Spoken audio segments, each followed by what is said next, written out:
Hi guys, and welcome back to Paolo's channel, GT40 Model Works. I took away in the description of my channel the love GT40 Model Works.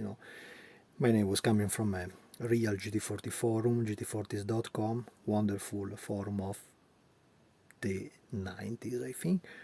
But in original they changed my name. It was Ron Earp inside that forum. They changed my name for the enthusiasm that I had, for the love that I had for the GT40. He called me I love GT40, and then I could keep it like I love GT40 Model Works. And the model I would like to explain today, it is a masterpiece. It's one of the nicest car I ever crossed. It's the Corvette C7R in the box from Revell. So it was this model. And check carefully the picture, because about the car and the wings and so on we have to talk a little later. And I wanted to build up this model right after I built up my Callaway GT3, that was in another previous video that I already made.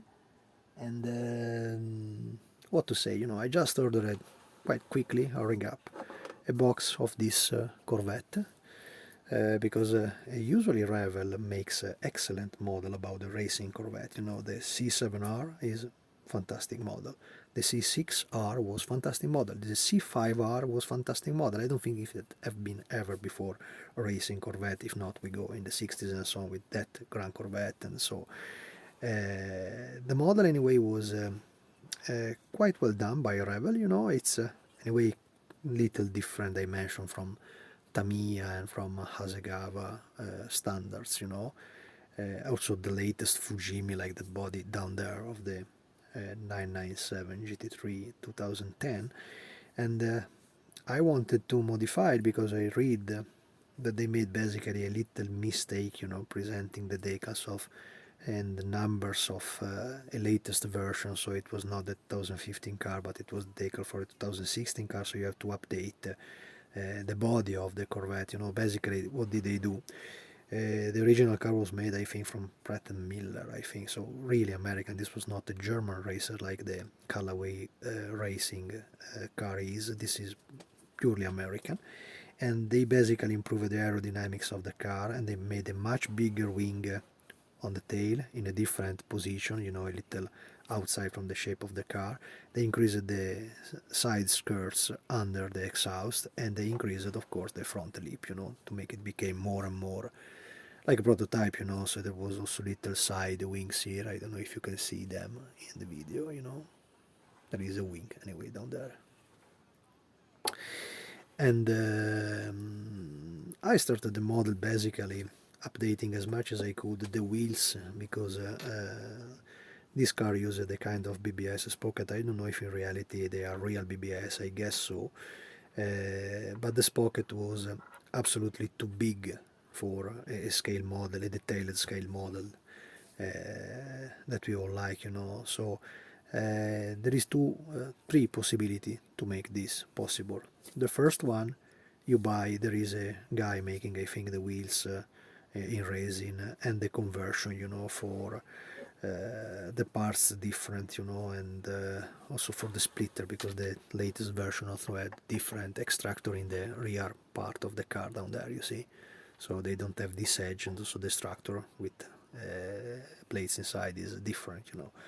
And I didn't took that resin kit because in my opinion there is something. They also provide a part changing the front end of the car, but I didn't like it because they made a too much pronounced corner here. It's true that in the Revell model, in the original Revell model, it is a little too roundish, it's a little more square, the rear car, if you look carefully at the picture, but they really made a corner like an arrow here that in my opinion is not correct. So I didn't took that kit also because in my opinion it was quite easy to modify by your own the ordinary Corvette. So basically to make an updated version of the latest type of the Corvette racing in 2016, 17, 18 also I think they went on. You basically have to modify the front lips. You find plenty of this picture online, but when I give you the spot, then you know what to search to make your own conversion. So modify the front split, modify the air intake, the air extractor on the, did I break an antenna now? No. On the bonnet that became different, you know. You have to increase and recreate the side skirts, you have to create a rear wing, and you have to create an extractor, you know. So it's yes, it's not too easy, it is not too difficult, you know, to do it. For me, something that not so problem making that, you know, mostly was funny to search the final part about the finishing and the color mostly, you know. And some modelers told me that there is some issues, problem about fitments, about the closure of the car, and I think all the problems are coming from basically from the big transparent bath tube that they provide, you know, for the windshield and the side window. So in all this model, as well as from the colorway, I used to cut them one by one, also because for me it's much more easy to paint them, avoiding to make a mess. So you just cut them, foldering the line, following the line of the mountings, and you just have 1, 2, 3, 4 parts separately that you can paint up to your taste and in the way that you like, you know. Also considering that the original Revell have already printed blacks over, it's a little bit toyish, you know, and I don't understand really why, because the model, it is not snap tight, so you anyway need glue to mount this stuff, but they provide this black tampo color that is also quite tricky, as I made in the colorway. I have to make some picture of the two models completely on one side of the other to see better the differences, you know, but not in this video where I just talk about the Corvette. And probably this is about both the version, even if you want to build up straight from the box the model without making the latest modifications that I did. Probably the biggest issue with the Revell body, it's about this air intakes on the side of the front fender, you know, because it's extremely I don't mean extremely tricky, I mean it's a little bit hard, you know, to cut them properly and to recreate the palette inside the wings that they have inside painted in black. The position is a little bit tricky, I understand. So many modelers simply keep it closed and paint it in black, but you know, if you spot the model from very near, you see immediately, you see the difference of the real stuff instead of the closed and painted in black. So I wanted to recreate that at once, and it was the first part that I focused on. Then another noticeable difference is this little antenna in the front. I think is a kind of pitot for instruments and so on, that is just used on this version, so the other one don't have. And also the color, you know, many have issues with the color because sometimes they always became too dark yellow, not bright yellow, ordinary yellow, the Tamiya X3 yellow that is deeper. So I wanted to search a proper color, and I think the perfect match for this model in scale was the Castle Racing yellow. So they have a yellow they used to race with Ferrari, both the 430, 458s, and also 488, I think, also, yes, Castle Racing from Switzerland, and they have very, very nice bright colors, so I recreated that in an automotive shop, and I bought it just to make this model. You know, it was a little bit pricey, but I think it was worth it for it. It's of course a yellow, so you always need an undercoat when you paint it yellow, because otherwise all the lines became too much in evidence. I engraved and I wanted to be more evidence for the panel lines all over the model, but with using the ordinary yellow color is always typical that all the lines returns up in a ugly way, you know. I had probably the biggest issue in this model was for me Decal, because I was expecting, being a Revell model, I was expecting a, I don't dare to say that it's a low quality, it is not, you know, I don't like to say shit about company, model makers, you know, but I think it was probably the printing of the Decal. The American box of this Corvette, there is two boxes of her. You can find the original Revell, the original German Revell, you know, the one with the gray spot around it, bigger, and the American one. I just was searching for something quick to build up, so I crossed the cheapest that I could find, because I was searching for some boxes to make other version of my colorway. And I wanted also to say, okay, hold on, I will make the colorways more than one because I love the livery of that car, and I will make more than one model, of course.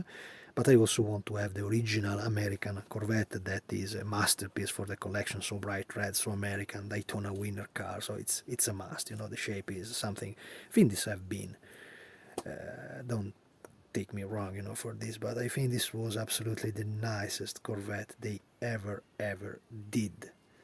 I don't like so much the c7r that is currently racing. You know, I see the model made by Carrera Digital. There is a slot car body in 124, so I guess the back in the future will be some ordinary model. Maybe Revell indeed will make it, or any other major production will do it, because the car, you know, it's anyway a Corvette, so people love Corvettes. You have to love Corvettes. But this is, in my opinion, the last real Corvette. So Corvette is front engine, big American car, looking aggressive, badass, ultra fast car, and Winnie, they are incredible. The sound they do, it's, if you see them racing for real, they are really breathtaking. I love this. I love these American cars. I love them so much, really. And I wanted to have the original one, so the issues that I had in my box, it was just around the decals, because they were extremely hard to work with, and they had some issues, you know, in the area of the side intakes, because I cutted them. You have to cut the decal when you make this kind of work, because they provide a kind of covering, trying to make a fake deepness of the vents not existing on the original plastic, so you have to cut them away when you make this kind of work. But then I noted that it was so badly reacting with the softener and so on, so I had to apply and apply. It take nearly 2 days just for 2 decals, you know, to make that part. But it was worth it, because it's anyway a part that you can see.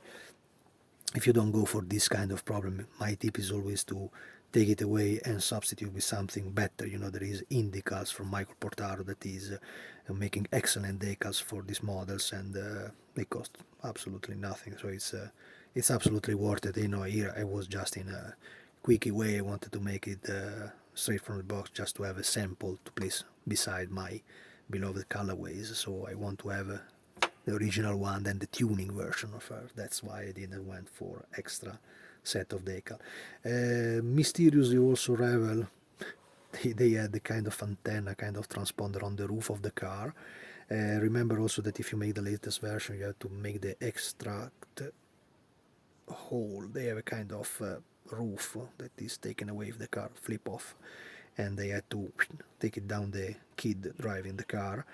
As well as the latest model have a different part of roll cage inside that is arriving on the, you can see that from there. I hope, if the light is always a problem in my videos, is a little bit different, you know, and you have to make it thinner, even if black. I swear to God, it is painted. It is not painted in black. There is a cockpit, quite nice. You will see I'm preparing also the ordinary video with music and so on, when you just see the steps of the works without my blah blah blah blah blah around, so you will see that there is also a cockpit inside the model. The wing was I made a series of racing wing that I also can sell with no problem. They are on the catalog that you can find in my website, www.alsoldatino.com. There is a full catalog with price and availability of all my items, written in English and in Italian, so you can have everything there. And I also have this series of wings that I use for my models. They are coming from the Fujimi GT3 Z4, I think was, yes, but the latest one. They made two kind of Z4, one with the smaller wing and one with the bigger wing. The bigger wing was a standard for GT cars, already folded in the edge, so it's very easy to work with that part, molded in gray resin, absolutely a must for this model. And then of course the mountings have been scratch builded, and I used quite thick plastic, I think 1.2 millimeter it should be, and I placed all the metal pins, because if you just glue the part in position, it will not last. Neither if you talk to it, it will fall down. So you have absolutely to make pins that hold the body, and they became straight with the proper glue without making a mess, and keeping it, you see, have to be straight. So the position of the model have to be parallel to the roof. I hope that you can see that, but I think I get it, you know. The color, as I said, was this bright yellow from Castle Racing. It will be the same color I will use to make a couple of them of the Ferrari. I have already here the model of the Ferrari GT2, another GT2 Ferrari from the past, and I had no issues with the setup because I mean, if you make some dry fittings before you close the model, when you have the two parts splitted and you can check them how they work, so you will have no issues. And I also was lucky because I saved from Fola, from Slot Fabric Decals, one of the numbers that they have, the number for the position that is typical on this latest Corvette, and you will not find that decal in the ordinary Revell one. And as well as the side mirrors, also they have been pinned, so everything is quite stable in position. And probably the last detail that you can have is this front grille. This have to be completely rebuilded, you know. I hope that you can see that properly there. I will see that in the music video, you know. Anyway, to recreate the grille and the front frame and the two lights inside, it is the anti-fog. It is typical. Instead, in the original Revell model, they are molded in the same place, and it's absolutely ugly to see that part. You know, also these side wings is different than in the original Revell. You don't find it, so you have to add it. The front wing, there is plenty of picture of this one. You know, the front wing have here a kind of detailed wing with little teeth in the extractor, so it's something different, you know, to be made. But the overall look becomes much more aggressive, I think, than the ordinary Corvette from 2015. They became much more GT cars, really nice look. I love this Corvette. That's it. Enjoy the model. It's still available. We are in talking of a model that costs between $20 to $25, so not so much. Something more for the European Revell box, so get it until you can. Don't make the mistake like I did several years ago to sell a c7r kit from Revell that I don't have any longer, that I cannot find it any longer at human prices, you know. Wonderful Corvette that I lost, and build it up and enjoy it. It's a masterpiece and you need absolutely to have in your collection. Thanks for watching, guys.